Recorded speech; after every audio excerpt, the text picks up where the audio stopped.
Against the Ropes podcast. He's desperately trying to Against the Ropes, number one. Ali won't extend himself while out against the ropes, but Ali still tries.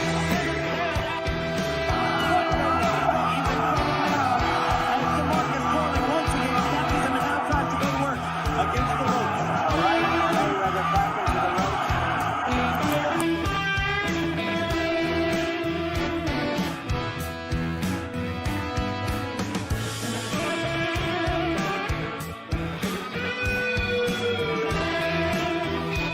ropes. He's in trouble now as the mark is calling once again. Catches him and now tries to go to work against the ropes. All right, man.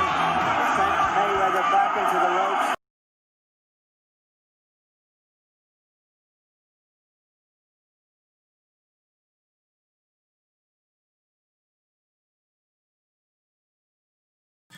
Rounds here inside the MGM Grand. We go to the judges for the official decision. Julie Letterman has it 115-112. Patricia Morse Jarman and Dave Moretti have it 114-113. Declaring the winner by unanimous decision. And All right, and we are live, ladies and gentlemen. Welcome back to another episode of Against the Ropes podcast. Gio Garcia here, alongside Christian Mosqueda, back for the 98th time, right? Getting close to that 100. And back with another special episode, ladies and gentlemen. We have a very special guest, Chris, the WBA's newest junior bantamweight champion. Golden Boys and RGBA's newest champion. We've got the World Boxing Association Superfly champion of the world, Joshua and PROFESOR Franco. Welcome, brother. Welcome. Thank you for having me, guys.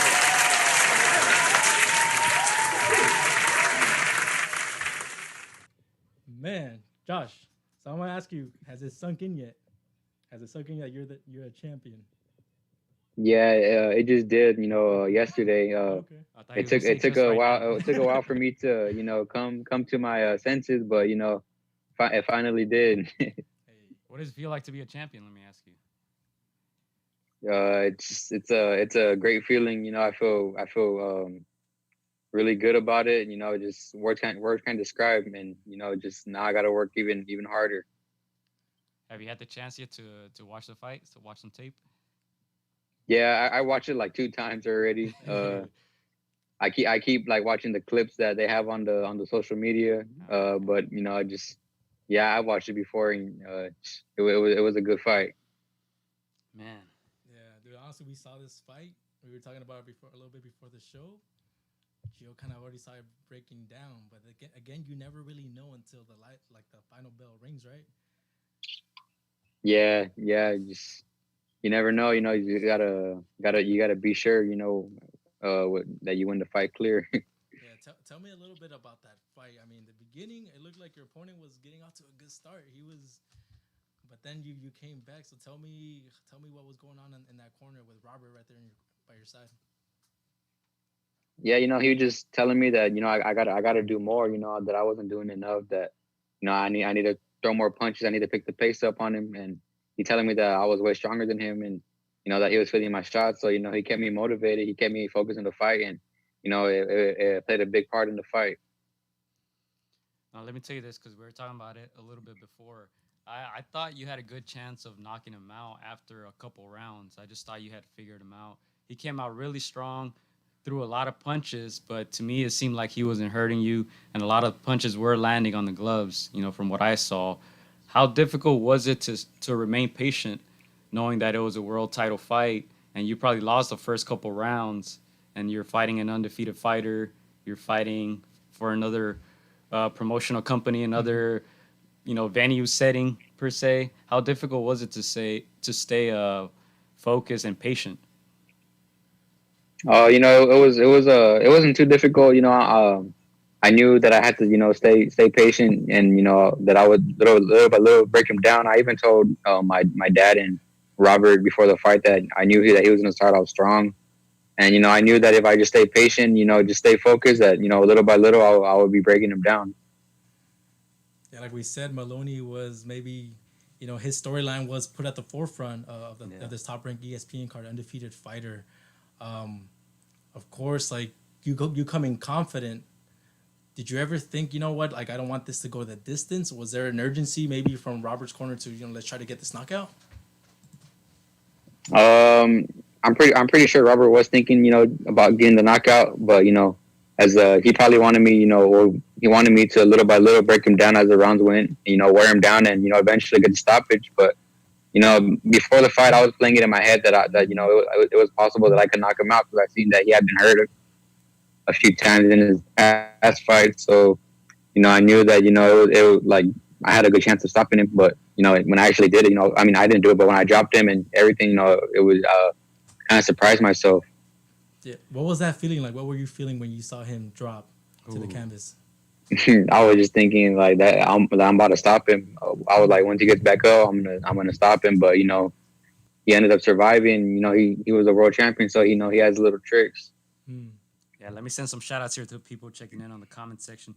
Shout out to Sean from Just Boxing. Shout out to Gonzalo Torres. He says, and the new has got to be the best feeling in the world as a boxer. Emilio Zuniga, shout out to you guys, and shout out to Derek as well, checking in from the East Coast, the GOAT. Yes, sir. Goat. Yeah, and he won money on you, let me tell you. Yeah. He's probably going to write it down a little bit in the comment section, but he put money on you and won. But let me ask you this. Yeah. Talking about betting and things like that, you were the underdog on the betting odds. Did you feel like the underdog at all? Yeah, I did, because, you know, going into a top-ranked show, he was a top-ranked fighter, undefeated. He had the world title, so yeah, I did feel like the underdog, but, you know, I was confident in myself as well. I knew I was going to win. Nice.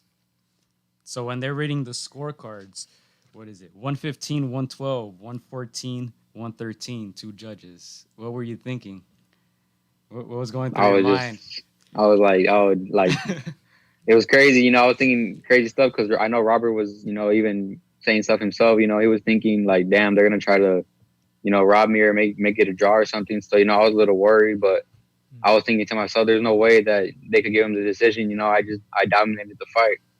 Yeah, so no doubt creeped in when you read, because we've seen a lot of crazy things in boxing. Were you thinking to yourself a little bit like, man, did I do enough? Or were you just like, no, I know I won this? I had a feeling that, you know, it had you know, been my decision, just because, you know, I dominated the fight, you know, in my opinion. And I mean, I never had a doubt, you know, when they were reading the scorecards, you know, I just knew they had to give it to me. Yeah, I mean, after the fight, we saw some videos on ES News where I think Robert says something like, "Man, that was too close. Like, you needed the knockdown." Yeah. I think going into that 10th round, I was like, Franco just needs to win these 2 rounds. To me, and I was like, he just needs 2 out of the 3, and he becomes world champ. You got the knockdown, and I was like, okay, that's a wrap. That's, you know, they stay on their feet. Franco's the world champ. Take me to and that's another reason too why I didn't really, when they were reading the decisions, I was just thinking like, I got the knockdown. You know, I just dominated this dude. You know, and I was just thinking, there's just no way. But, you know, I mean, it's boxing, so, you know, crazy stuff does happen. Yeah, what was that immediate feeling though when you heard and new champion of the world? I can't even describe how I felt. I just, you know, just a bunch of excitement in my body, and it just, you know, I can't even describe how I felt. It was just crazy feeling. Now, what was Robert telling you in the last few rounds? Because you thought you were dominating. Well, I at least thought that you were winning most of the second half of the fight. I had you up by a good margin, but what was Robert telling you in the 10th, 11th, and 12th round? He was just telling me, you know, just to keep up the pace that I was doing, keep throwing punches, keep dominating, and he said, give more rounds and you're world champion. He said, can you do that for me? I told him, yeah. He said, all right, let's go, and that's what I did. Wow, yeah, for Robert, you're his 13th world champion. I saw a picture of you and him when you were very young. Well, I'm going to interrupt you.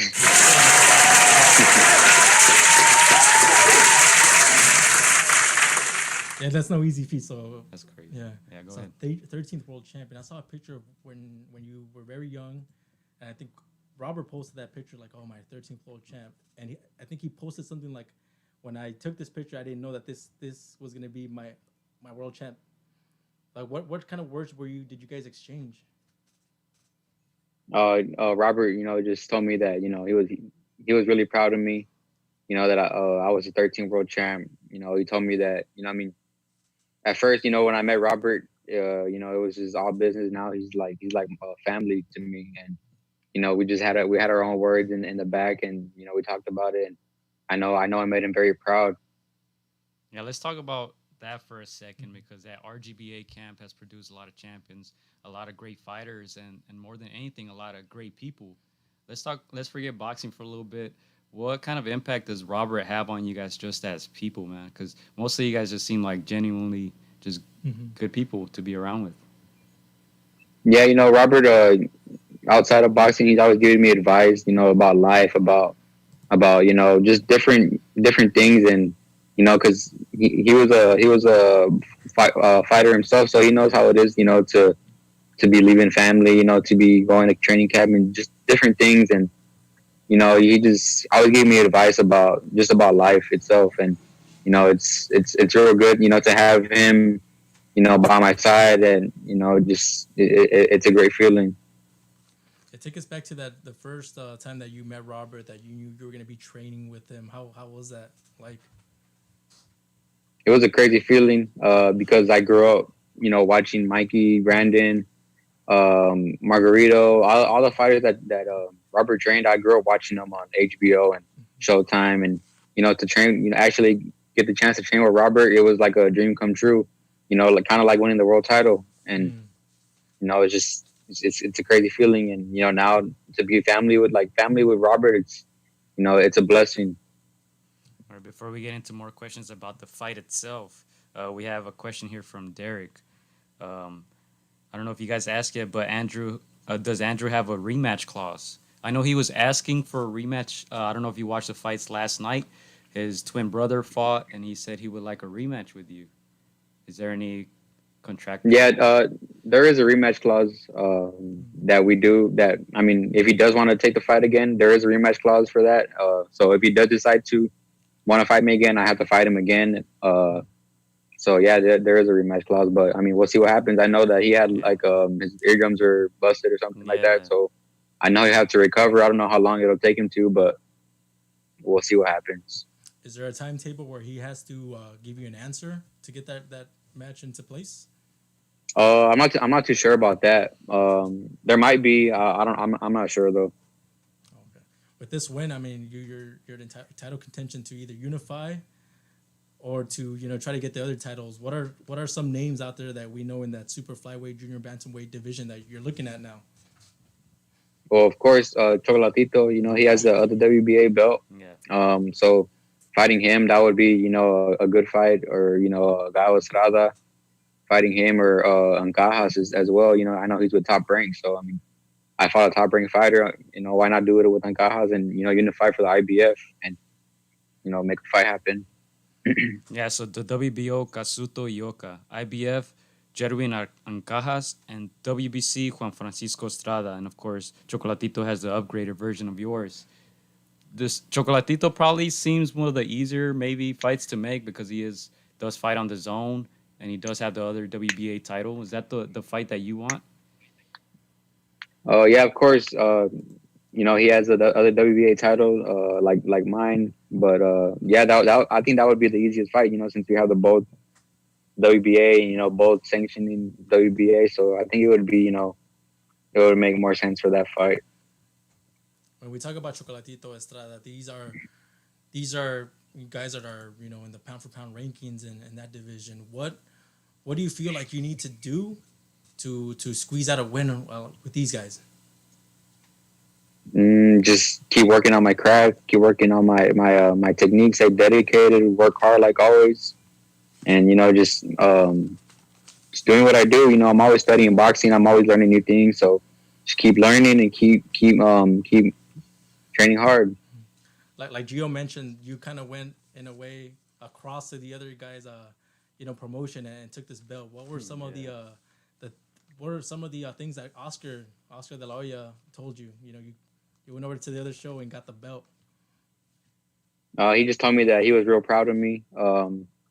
And he just told me, I know before the fight, he told me good luck, in the video. And after the fight, he messaged me saying that he was really proud and Golden Boy's proud of me, and that just to rest up, recover, and get ready to defend the title. Yeah, and also we mentioned Ellie earlier in ES News. He posted also a video of you guys. I think you guys are leaving the arena, and then you see your brother, and then you guys hug, and it was very emotional. Describe that feeling when you saw your brother and you guys were hugging.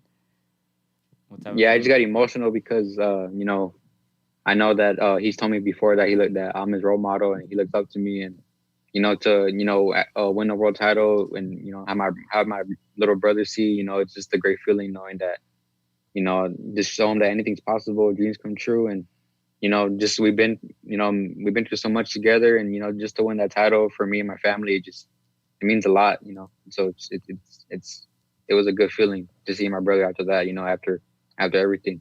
I'm sure you gotten a lot of outpouring from other family members, your parents, primos, primas.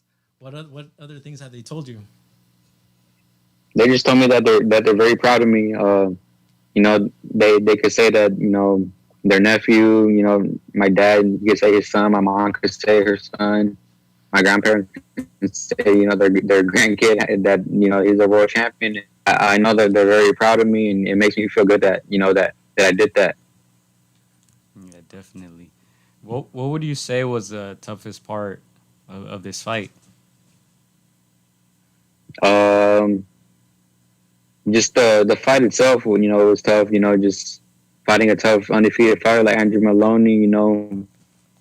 He comes with everything and he doesn't back down. And just the fight itself was tough, and breaking him down little by little. But I got the job done. Did he hurt you at all? I know he landed some good body punches, but did he hurt you at all?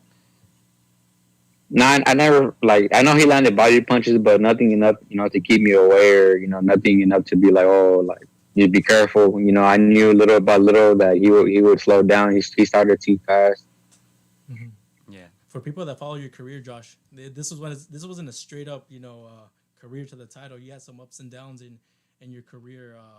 I think you suffered up one loss, and then you had the trilogy with Oscar Negrete. Yeah. What did you learn from those bouts that made you have success in this title shot?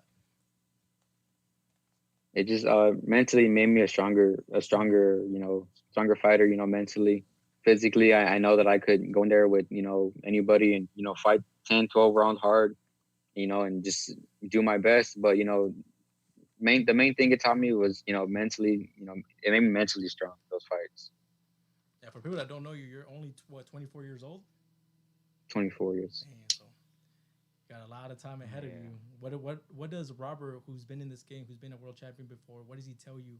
You having conquered a title at 24. The first thing he told me was, it's gonna get harder. So, as it's gonna be even harder than it was to get the title. So he said, you gotta keep working even harder and to keep the title and stay with the belt. Yeah. So the job is not done yet, huh? Just getting started. There you go. How would you rate your performance? I would give myself a good. I'll give myself an A. I just feel like that I did what I had to do. I went and I dominated the other fighter who was favorite, and his promoter running the show. So I had to go and take the title from him. So I did that, and I would give myself an A. There you go. Professor got an A. I got a question for I'm sure people know where that nickname came from, but for those that don't know, where did that nickname originate from? Profesor. Yeah, it came from when I had first met with Robert Garcia in Oxnard. I went to go meet with him, and I walked into his gym, and I was wearing my glasses, and I was wearing my collar shirt, jeans, and I was wearing some Sperry's. I didn't look like a fighter, and I walked in, and his assistant coach Donald at the time, he asked me if I was a fighter, and I was like, yeah. And he's like, what? He's like, you look like you could be like a teacher, professor or something. And everybody started laughing, and ever since then, the professor stuck with me. All right, Joshua. You're the professor right now. We're the students. Class is in session. Break it down. How did you break him down step by step? Just I knew that, when he started off, fast, I knew that he wasn't gonna be able, to keep up with me. I knew I had a strong training camp and everything. So, I was just watching him and, getting his timing down, figuring out what he did, when I did certain stuff, and little by little I just started, getting his rhythm, getting his timing, and started breaking him down to, my punches and my timing and everything. And, I think mentally even like I was getting to him. A+ response. Hey. So Gio was talking a little bit about the RGBA atmosphere. Who are some of the other guys in there that you're close with? I'm close with a lot of them. Well, everybody pretty much. Hector, Virgil, Jose Ramirez, Mikey Garcia, just all the fighters. Alexis Espino, my brother, of course. All the fighters are all close together. We all feed off each other's energy. We all nothing but good people in that gym, and not humble people, especially Mikey, Jose, Abner, Virgil, everybody. Just nothing but good, humble fighters. Are they gonna throw you a little party, a little victory parade, or anything like that? Nah, probably not. The whole COVID-19, but at least a little parade, no? Maybe. A little virtual party. Yeah. I'm pretty sure they're all training, huh? They're all staying busy. Yeah. Right now, yeah. You know what? We mentioned your brother a couple of times. Talk about him a little bit because he's a boxer as well, right? Yeah. He's 12-0. He fights at 108 pounds. I think that's flyweight or light flyweight. And right now he's ranked in WBA, WBO. I think top 3. So he's gonna be fighting. Getting his shot soon. And he's a strong, smart fighter. He's better than me, I like to say. And he just a couple more fights, and he'll be fighting for a world title as well. Before I ask this, because I know Chris is gonna ask, you guys ever spar? You guys ever go at it? Yeah, well, we used to, go at it worse, but now it's, we're more calm. We just play with each other. But before, we used to, take our anger out in the ring together. I wouldn't go hard because I was a little bigger than him at the time. But when that's how we used to let our problems and our anger out. We used to spar each other. Yeah, it's crazy. Yeah, a question that they posed the Moloney brothers was, would they ever fight each other? Yeah. And normally people say no, but these guys said that if the money was right and it would set up their families for life, they would do it. Would you and your brother do it if the money was right? Nah, I don't think so. Oh, okay. I don't think. Nah, hell nah. It's like we're too close. We'll make money off of other guys, right? Yeah. What about anybody else in the RGBA camp? Because we had Gabriel Murataya a couple episodes ago. We know he had a big first round KO a couple weeks ago, and his brother is also part of that camp, Ray. And Gabriel is a preschool teacher, and Chris over here always trying to start some beef. He said, you're a teacher. Joshua Franco's a profesor. Will you guys ever fight? But he was very nice and respectful. Yeah, he's very respectful. But I sparred him a few times for this fight, and he's a good fighter. He has a lot of talent, and his future is bright. Hey, there you go. We have someone asking here, can Bam make 105? Nah, I don't think he can make 105.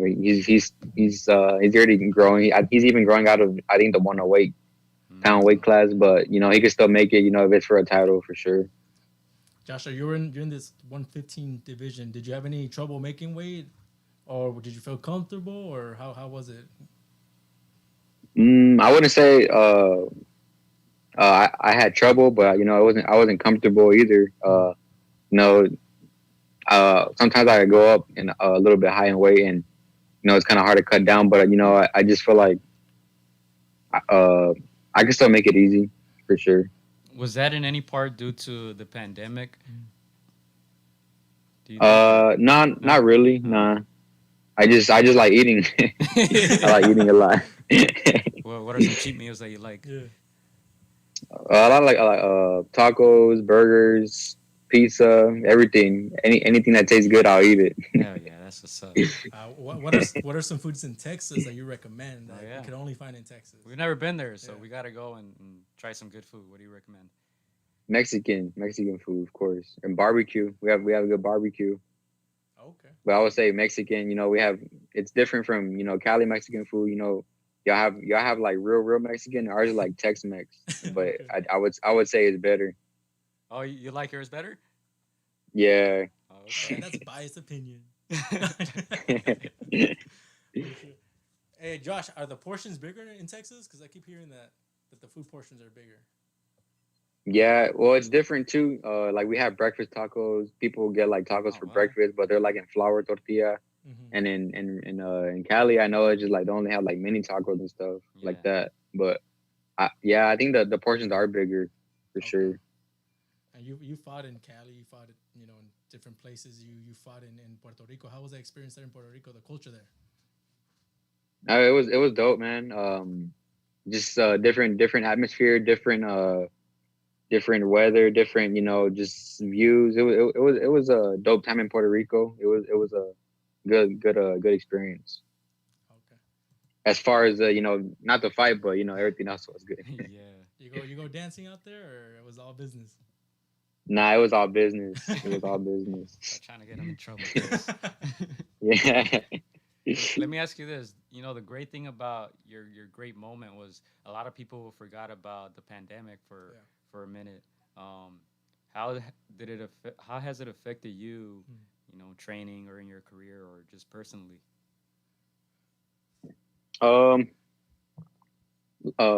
Like me personally, I don't really like go out too much because I don't want to like get sick or nothing. But thank God none of my family has it or nothing either, so it hasn't really affected me and too bad. But I don't really go places that much. Like I used to like to go eat places and stuff, but now I don't even want to do that because it's getting bad again. Mm-hmm. Yeah, some fighters that we've interviewed said that they've had trouble finding sparring partners. Did you have to deal with any of that, like any trouble finding sparring, or has that not been an issue for you? Nah, it wasn't an issue for my camp. I had real great good sparring. I was playing with Ronnie Rios, with Hector Valdez Jr., with Louis Coria, with Murataya. Nice. And so I had really good work. Nice. What are some things that I guess these guys have learned from you sparring in there, being in there with you? What are some of the things that they tell you maybe after the sparring sessions? They just tell me that I'm a good fighter and that I'm strong, but they don't really tell me too much. Nice. You know what? Let's talk about your boots a little bit because I promised this guy I was gonna shout him out. The guy who made your boots on Instagram at PK Zuniga 45. You're rocking some pretty cool boots, man. You want to talk about them a little bit? Yeah. Well, I had for this fight I wanted to do something different because I always do the same stuff. So I had got some Nikes and my outfit was gonna be white and black, so I wanted my shoes to go. And when I ordered the shoes, they were white and silver. They weren't gonna go with my trunk, so I hit my friend up, Emilio, and see if he could do a custom shoe for me. He said, yeah, we could do it, and I showed him the shoe, and he sent me a design, and I said, yeah, let's do it. I like the way the design looked, and it was dope. And I don't even know, but he had did it. I forgot what he said. Some Reeboks that Shaq used to wear or something like that. Yeah, that's what I thought they were, dude. I was gonna ask you about that. Yeah, because I know the Reeboks used to make that design. Yeah, he said he did based off of that, and shit. I mean, they came out dope, but people were talking about him too. So it was that was badass. So yeah, dude. I'm gonna keep getting custom shoes from him. Yeah, I think on our poll, I think like 82 people said they were fire, and only like 8 people said no. Yeah, they were. They look dope. Yeah, we always talk about that, Chris and I, how important it is not to only shine like in the ring, but everything that you do, the whole spectacle, from the music that you come out to your looks. How important do you think that is? How much importance do you give it? Yeah, you got to look sharp too. You look good, you feel good, and just I knew for this fight I had to go all out. So I had to do everything kind of kind of different. You know, I got custom trunks and shoes, and you know, I wanted to look real nice for for being my first world title fight. Okay. Joshua, did you feel any types of nerves or any type? Fighters say that they don't experience fear where they go in the ring. Others say like they do, and they use that for motivation. Did you experience any kind of nerves, fear, anxiousness? Coming into Yeah, this bout. I was real anxious. The day that from the day of the fight when I woke up, I was just ready to go. You know, I knew I was ready, but I wasn't nervous for this fight going into it. You know, I knew I worked hard in the gym. I loved everything in the gym, so I was ready to go. I knew what I was gonna do, and I mean, I was just thinking, may the best man win. Hey, there you go. Hey Joshua, can you describe the bubble? We've had a couple fighters and cut men on our show that have described it. Can you describe what it's like there in Vegas from your point of view? Yeah, it's real strict on they have you on I think one floor. Everybody's all on one floor. You know, all the fighters and everything, and you get tested every day before you go to sleep. And once you get tested, you can't leave your room or nothing, and you can't even leave the floor at all. If you want to go somewhere, then security has to escort you everywhere, and you're real isolated. You're real isolated. Yeah, Joshua. So a lot of fighters that they say you put in the work in the gym, you prepare yourself, you get ready. Normally things will turn out your way. You put in the work. What are some external factors that you think affect fighters? Maybe outside forces that might affect a performance in the ring. Like distractions, like such as like drinking and doing dumb stuff, going out and doing stuff you're not supposed to. When you're in camp, you gotta give it your all. It's boxing. You don't play boxing. You're risking your life when you go in the ring. So when you're training, you got to make sure you leave everything in the gym, and you did everything right, so that when you fight, everything goes well. Nice. What are some obstacles that you face that people may not know about, Joshua? And like in boxing, Yeah, boxing or just in general? just I would just say like just problems, just doubting yourself and stuff like that. There's times where I doubt myself, or I did doubt myself, and I didn't I don't know, just sometimes I would feel down and stuff like that, but because of just everything in my career and stuff. But you gotta stay positive at all times, stay focused, and no matter what, always think positive, and everything will go good. Yeah, well, it didn't seem like you had any doubt in this fight, man. You almost seemed possessed. Nah. That second half, you came out with everything. Yeah, yeah, man. No, like when I talk about when I had problems, it was like before everything, before the my most recent fights, I would always doubt myself, and even before that, before I was an amateur, I didn't even think I would make it to professional and stuff like that. So I've been through a lot of obstacles that nobody knows about, but it made me stronger. It made me mentally focused, I get through it, and now I just feel like I'm unstoppable mentally. Nice. Hey. One quick shout out, Chris, before you go to your question. Victor Ramirez here says, champ repping for the mother. 210, baby. Got some people shouting out here. 210, yes sir. San Antonio. Shout out to San Antonio. Shout outs from San Antonio here in the comment section. Thank you guys for tuning in. But Chris, you want to go with your question? Yeah. So Josh, you're 24 now. What do you see yourself in 5 years, bro? What do you want to accomplish in the next 5 years? What inside the ring and then outside the ring in general as well? Well, inside the ring, of course, I want to unify and win titles in different weight classes, and outside the ring, I just want to be a positive role model, for all the kids out there, all the boxers that they dream about turning pro, amateurs. I just want to be a positive role model, and I want to be successful in the ring as well. Nice. Now, you talked about that doubt that creeps in, especially when you're younger. What if you had to give those younger people one advice, whether it's boys or girls trying to start off in boxing, maybe they have that doubt in them. what's one thing that you would tell them? Just to keep going. Don't listen to the doubt in your head. Stay positive. Stay focused.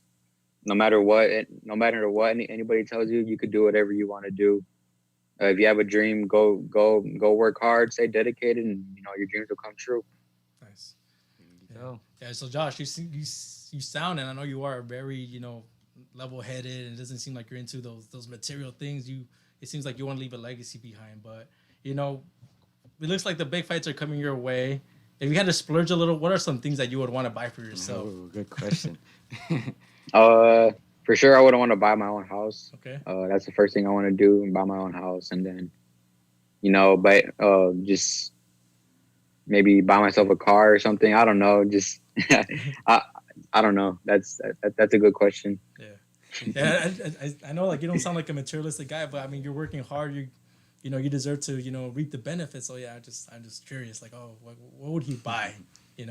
Yeah, I'll probably buy like a nice car, nice house, and I'll be good after that. Man, all right. You guys in the comment section, let us know if you guys have any other questions. You got a lot of shout outs here. A lot of people from San Antonio. How was it growing up there in San Antonio, Texas? It was good growing up in San Antonio. I don't really remember too much, but yeah, it was good growing up here in San Antonio. Born and raised, it feels good, to be from here. Hey, Nice. Are you a Spurs fan? Yeah, Spurs fan. I don't really watch too much basketball, but when the Spurs are during the playoffs, I'll tune in. But I just like repping a lot of Spurs just because they're from San Antonio, so I love my city. They're always good. Yeah. We're Laker fans. We got lucky too because we're from here, the LA region, so we're spoiled just like you. Yeah. What are the main? Hopefully, Yeah, go ahead. now I was gonna say hopefully Spurs, they pick it up, because Yeah. I know they're not doing the best right now, but hopefully they start picking it back up. Yeah, they had some players retire and all that. As Laker fans, Yeah. we're super happy with our our squad, but we also respect San Antonio a lot. I know Gio does. We respect that. I used to hate them as a kid though because they Yeah. were always good. It's like you hate them so much, but Yeah. you go to respect them. Like, damn, they were good. They were solid. Yeah. All right. So if you're repping a San Antonio jersey, which number you're repping, Josh? Probably Tim Duncan, 21. Oh, can't go wrong with that. Solid. You're kind of like Tim though. You're quiet. You just all business. A lot of All people, business, yes sir. A lot of people respect that. Yeah, it's true. And Tim, not super flashy, just get it done, right? Get Yeah. that W. Yep. He used to go get his MVP awards in like regular jeans and like a t-shirt. Yeah, 3XL for t-shirts they used to wear back in the days. I think they mentioned that in the after the fight. I think you put your glasses back on, Josh, and they were like, "Oh, that's why they call him the Profesor or something." Yeah. Does that affect you at all? Like not having Nah. precision in the. I just can't see from far, but I can see up close. That's all you need, huh? That's all I need. Yup. That's all you need. Perfect. Live for the moment. What are some things that Robert has taught you that you learned about yourself? Just that I don't know. That's a good question. That's a good question, Chris. Just that I'm a smart kid. I'm smarter than I think, and just mentally focused, and just that I'm overall just a good person. All right, we have a question here from Gonzalo Torres. Did Top Rank mention anything about matching up with Ancajas? No, not that I know of. No, but no, that would be a good fight for sure. Yeah. So you want the top dogs next, or the current situation is a little weird because this was the first world title fight, during this whole recess and pandemic. So it was a little weird. But would you want the top dogs like right away, or wait like for next year maybe? No, of course, I'm ready to fight again whenever, against whoever, against any of the top dogs. It doesn't matter. I know what I have. I'm ready. Nice. Yeah, we were talking about the trilogy earlier with Negrete. One of the stats that most stands out is that you guys threw a combined, record of punches thrown. When you think about that you topped, the Gaddy Ward fight, what comes to mind? just crazy because I didn't even know that myself until I saw it on the ESPN. But yeah, it's crazy. Let me ask you about that trilogy because you were able to beat him the first time, and then the other two fights were a draw, and you guys just kind of seemed like over it, like, man, we don't want to do this fight anymore. I want Just to move see on. this guy Yeah, ever. move on to bigger and better Yeah. things. Is that kind of like the general consensus that both of you guys had after the two draws? Yeah, pretty much. Just we both fought, kicked each other's ass for 30 rounds. So, we're like, we're not doing that anymore. You just get a different fight and, fight somebody different for once. What made him so difficult? First off, he has a hard head. So, when every time I would hit him, my hands are hurting. And, he has a lot of heart. He has balls and, he fights with everything. He throws a lot of punches and he doesn't stop coming. And, he's a great fighter. Yeah, I mean, I actually interviewed you, Josh, in 2018, I believe, at RGBA with over there with Lily from Chicana Boxing. Shout out to her. And I interviewed him as well at Legends, and it was one of those pick'em fights. I'm like, man, they both seem so confident. They both, I don't know who's gonna win. I was like, let the best man win. How did you feel coming out of those fights? Like, did you feel that you maybe, got the best of him in one of those draws or two of those draws? Yeah, for sure. I think so. We got the best of each other. The only time I felt like I got the best of him was when I actually won the fight. But even with that fight, it was balls out. All 10 rounds, and even if we fight again, it's gonna be the same thing. All balls out. We both know each other's styles very well. They match up very well. Yeah, I feel like I saw an increase in your level of fighting from those fights to this Moloney fight. What do you attribute that to? Just to Negrete, his style was just different. He's the type of fighter that's gonna make you fight no matter what. He even showed it against Ray Vargas, like a bigger, stronger fighter than him, and he even gave him a tough fight for 12 rounds. And for these fights, I didn't really have to fight that hard, or at least I didn't feel like it. Like not like Negrete. Nice. I think that's a difference. He's making you work the whole time, and he's backing you up, so you have no choice but to fight. Nice. You said styles make fights. If you had to put these three guys in order, starting with the one you want to fight first, second, and third, Chocolatito, Estrada, and Sor, who would you want to fight in order? I would fight Chocolatito first, and then I would fight Estrada, and then I'll fight Sor last. Okay. Nice. Yeah. Is there like a venue that you would want to fight? Like if you had to pick a venue, like I want to fight in this venue, where would it be? I would say Madison Square Garden. I haven't fought in New York before. I haven't even been to New York, so that's the place I want to fight at and go to. You're trying to try the pizza after the fight, huh? Yeah. What have you heard from like about New York from like some of your friends that have fought in New York or people that have gone to New York? Just that it's real busy, real crazy, and everything's different. People get around and walking or it's buses and stuff like that. So I heard it's different for sure. So I want to go, and I just want to go, just even for vacation, just to see how it is. And I know it's different, so I want to see how it is for sure. Nice. Do you think we're gonna go back to somewhat normal anytime soon, in your opinion? Probably not for a while, but hopefully all this stuff clears up soon, because it's getting crazy and people just need to relax and stay home, let this clear up, and just let everything get back to normal. All right. Let's see if you can answer this one. So does the regular WBA champ get mandatories just like the super champ? Do you know anything about that?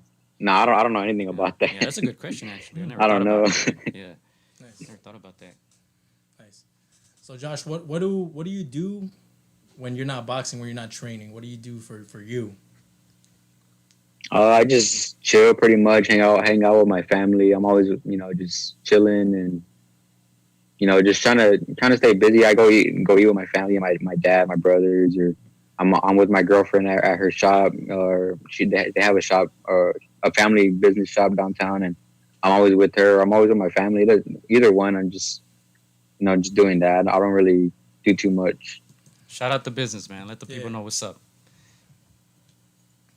It's called Los Acos. It's at the Market Square in downtown San Antonio. It's a family business. It's been open for a long time, and just it's my my family and my girlfriend and her mom's business.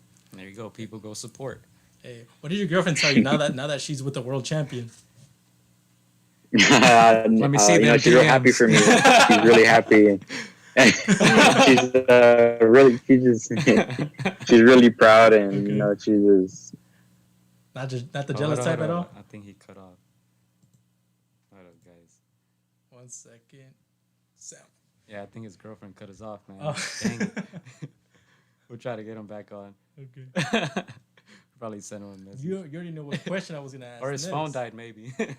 We'll check in with him right now.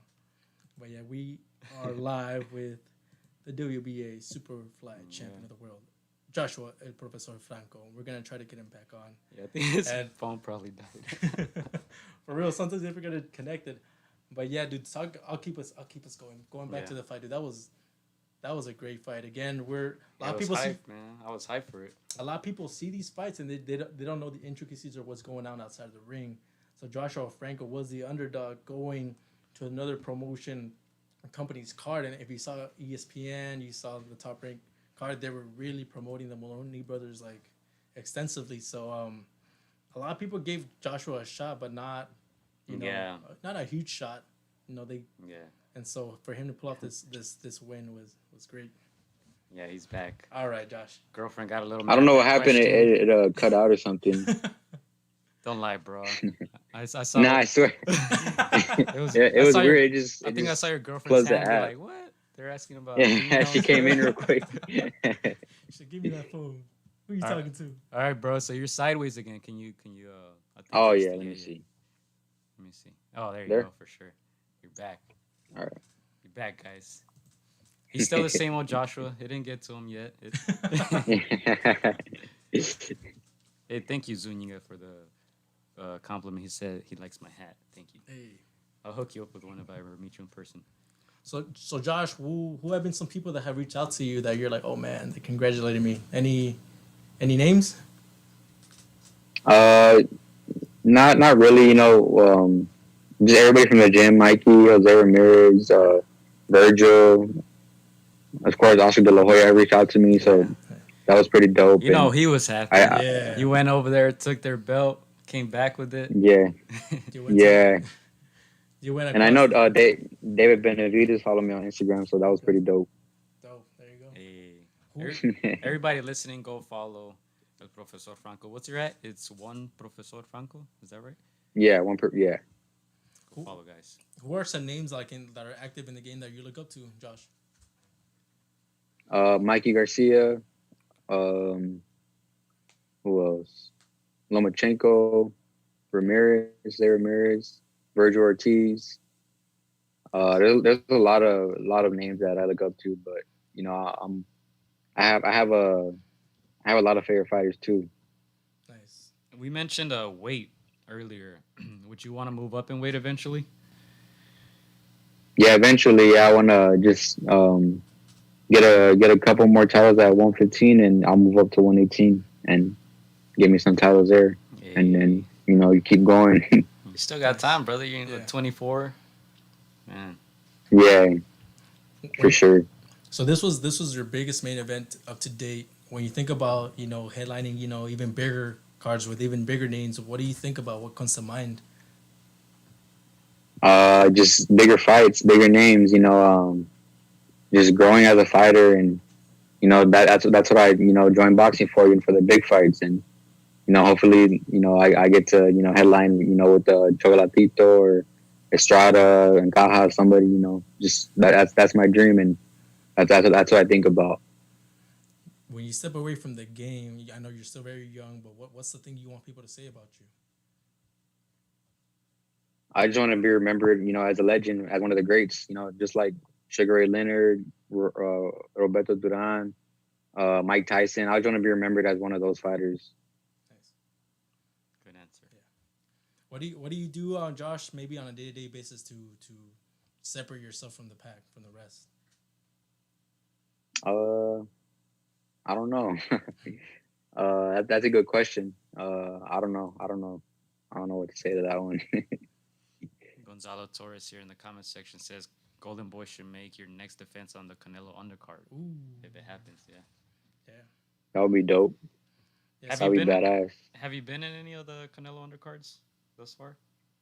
Yeah, I've been when he fought against Liam Smith. Mm, Yeah, Okay, yeah. Nice. Yeah, so I young know, Franco. yeah. I know Gio pulled up one of those posts Yeah. where you were in the card with Tanahara and with Ryan Garcia. Yeah.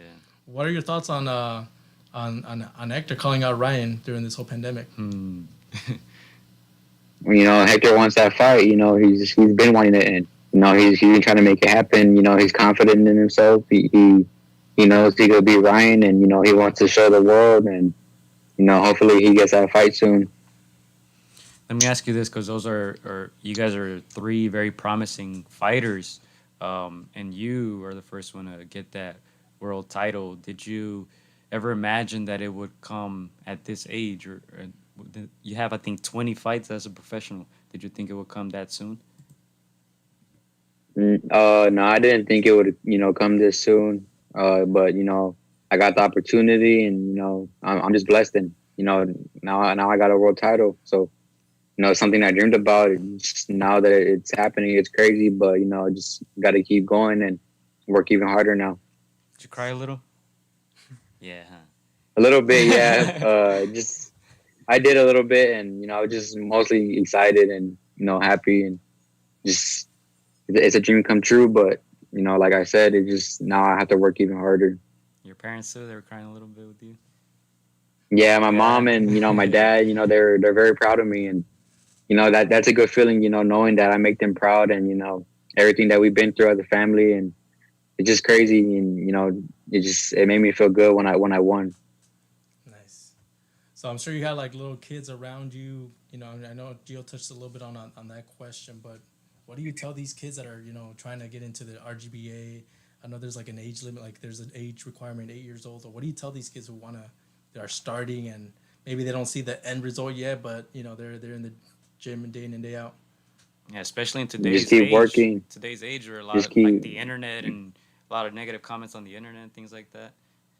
Yeah, you know, there's gonna be negative people no matter what, whether you're doing good or you're doing bad. And you know, what I would tell the kids is, you know, you got to keep pushing, keep working, don't stop. And you know, if you want to become world champion, become professional, work hard, keep working. You know, your dream will come true. There you go. Stay in school, kids, from the professor. Yeah, stay in school. Josh, if you weren't a boxer, what do you think you would want to do? I don't even know. That's a good question. I know I wanted to be I wanted to be a cop when I was younger, but Okay. not anymore. Like, I don't know about that. He's like, I'm a champ Especially with now. all this stuff going on, it's crazy. But I don't know. That's a good question. I don't know what I would be doing. Okay. He's like, I'm a champ now and gotta be a cop. How young did you know that boxing is what you wanted to do? I was young. I was young as hell. But I didn't start boxing until I was 13. But I was young. Shadow boxing. I didn't even know what shadow boxing was. But my dad would always put the fights on the TV, and we would always watch them and all the big fights. And me and my family, so we would get together, have barbecues, and come watch the fights. And you know, my dad was a Mike Tyson fan growing up, and Hey. I just feel like it was meant to be. You know, it was in the blood. When did you realize you had hands?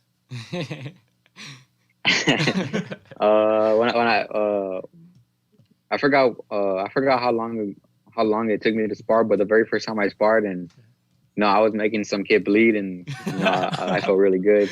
I felt good, and I was like, dang, I could get better at this. So I started He's like, I did that, all right. kept on. The pressure on her. He's like, I got this. Okay. Did you play any other sports growing up? Yeah, I played baseball when I was a kid, and then I had tried for football, but like I was too small. I was on the B team, and I wouldn't even get played. They used to not even in practice. They never used to play me in football. Like So that was out the way, and I was okay at baseball when I was younger, but just that's about it. Nice. What does your mom say about you being a boxer? She has a professional boxer as a son. She doesn't like it. She don't even like watching my fights. Oh man. Yeah, she gets real nervous, but I mean, she can't do anything about it. I'm gonna keep on fighting. Yeah. I'm sure she's got the phone call there ready, like just to know the result after the fight. No. Yeah, Yeah. she likes to drink a little bit before the fight so she could relax herself. Take a little edge out. Yeah. Did Josh? Are you the first boxer in your family, or did you have did your dad box or anybody before you box? Well, my dad's uncles used to box when they were younger, and Okay. my dad didn't box or nothing, but and then it was me and then my brother Bam. Okay.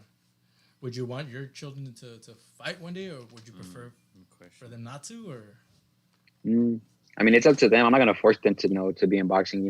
It's real tough, but I mean, whatever they want to do, I will support them with whatever they want. I'm not gonna force them to box or nothing. But I mean, if they want to, then that's their choice. I'll support them. so you're just gonna have some gloves there for a second birthday. Oh, they're just there. Yeah, yeah. I mean, if you want to take them, If you want to take them, I'm not forcing you. They're your size, buddy. Put them on. Yeah. For sure. All right, you guys in the comment section, get your last questions off. We're about an hour in. One of my last questions for you, Joshua, is I'm pretty sure a lot of people messaged you, sent you comments, texted you, called you. Maybe you haven't got to all of them. What message do you have for everybody who congratulated you? Just thank you for the support. If I didn't get back to you, I seen your message, and just thank you for always supporting me. I know that you're supporting me. Keep on supporting me, and it's only the beginning. We're gonna keep on going. That's a good way to end it, man. That's a good message there.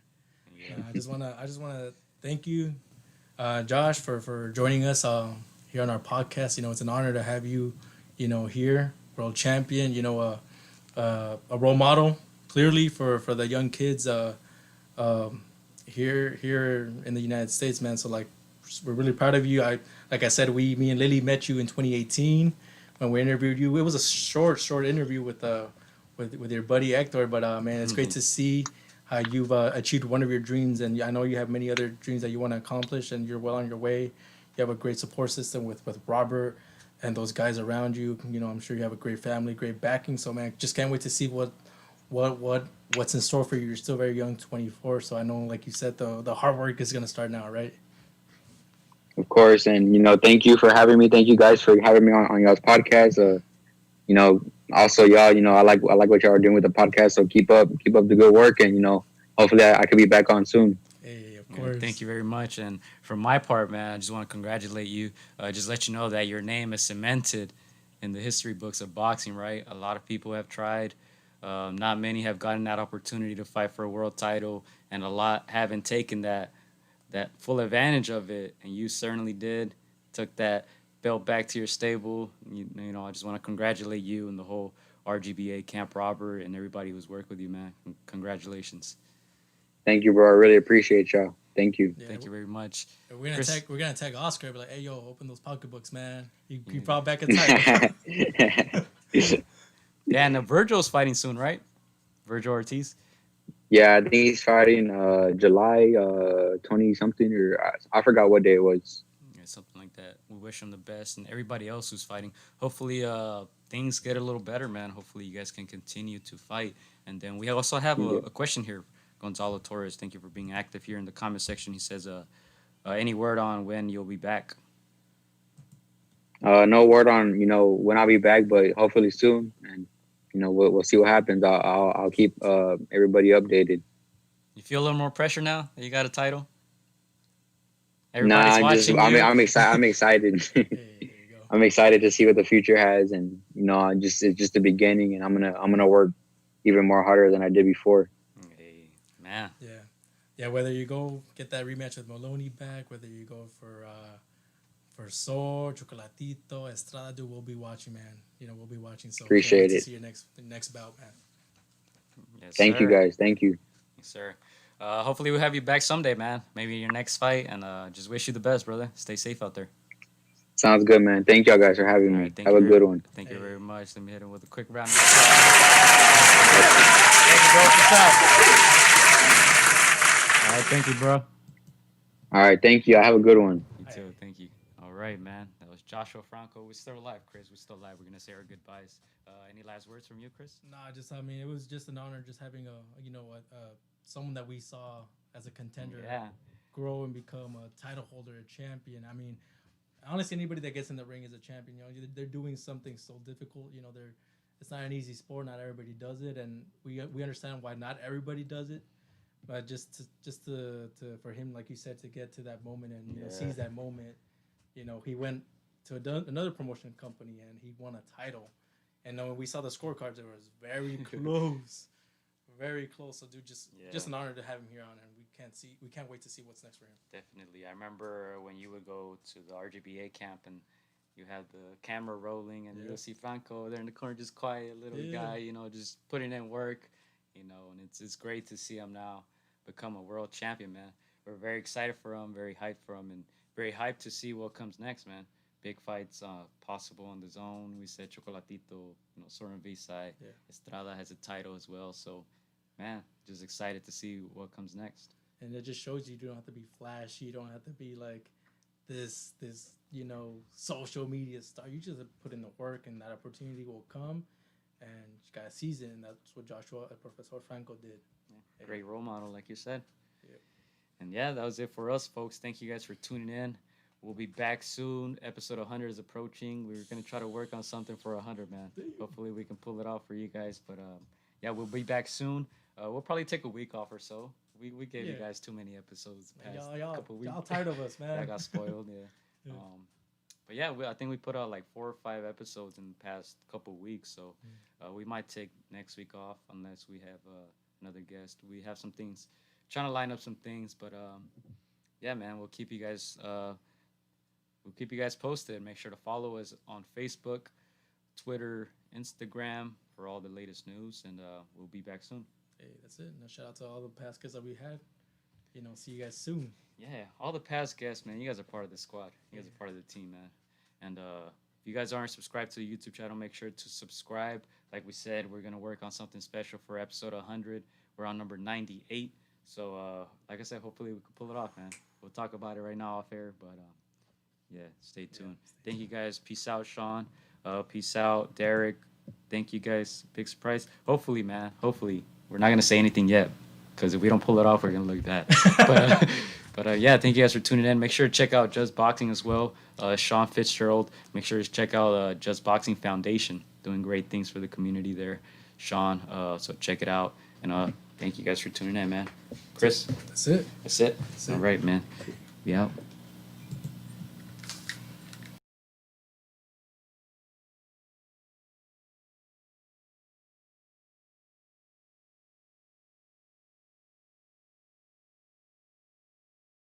Like you already know, I said I'm a fun guy.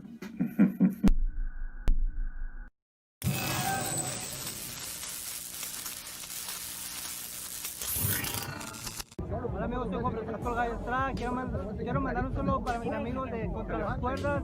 Que se les muchas ganas. Un abrazo, muchas bendiciones. Shout out to Against the Ropes.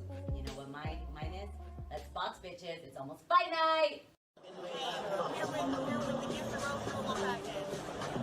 Shout out to Against the Ropes. Thank you for the support. Keep doing your thing. You're doing a great job. So thank you and best wishes. Against the Ropes. Huge shout out to Against the Ropes. Against the Ropes. Shout out to Against the Ropes. Thank you guys for the interview, and hope to see you guys soon. Against the Ropes, always doing the right thing. Shout out to Against the Ropes, man. I appreciate you guys for having me, taking the time on y'all day. Against the Ropes, #1.